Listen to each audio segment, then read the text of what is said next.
తిలోసిని, వస్తున్న సోమవారం మనకు చాలా స్పెషల్ డే. అదే సంకటహర చతుర్థి. చాలామంది ఆ రోజు నైటు మూన్ అంటే చంద్రుణ్ణి చూసిన తర్వాతే భోజనం చేస్తారు. ఎందుకో తెలుసా? దీని వెనక ఒక సీక్రెట్ స్టోరీ ఉంది. అనగనగా ఒకసారి లార్డ్ గణేశ తన చిన్ని మూషిక మీద వెళుతుంటే ఆకాశంలో ఉన్న మూన్ గాడ్ గట్టిగా నవ్వాడు. నేను ఎంత హ్యాండ్సమ్గా ఉన్నాను, నువ్వెలా ఉన్నావు చూడు అని గణేశాని హేళన చేశాడు. గణేశాకి కోపమొచ్చింది.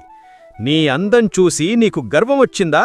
ఇక నుండి నువ్వు ఎవరికీ కనిపించవు అని శాపమిచ్చారు. వెంటనే వరల్డ్ అంతా చీకటి అయిపోయింది.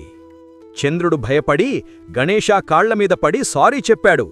గణేశా శాంతించి, సరే నువ్వు రోజూ కొంచెం కొంచెంగా పెరుగుతావు అని వరమిచ్చారు. చంద్రుడు తన సంకట అంటే ట్రబుల్ నుండి బయటపడ్డాడు కాబట్టి దీన్ని సంకటహర చతుర్థి అంటారు.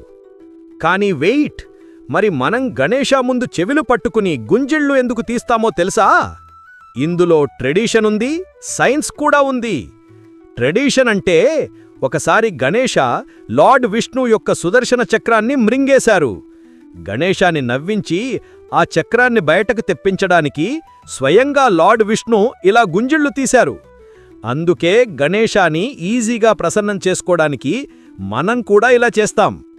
సైన్స్ అంటే దీన్నే సూపర్ బ్రెయిన్ యోగా అంటారు. మన ఇయర్లోబ్స్ని ప్రెస్ చేస్తూ స్క్వాట్స్ చేస్తే మన బ్రెయిన్లో right and left sides activate అయ్యి మెమరీ పవర్ పెరుగుతుంది.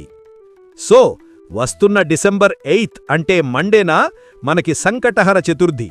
ఆ రోజు మార్నింగ్ గణేశాకి దండం పెట్టి నైట్ మూన్ని చూసి ప్రే చేయడానికి రెడీ అయిపోదామా?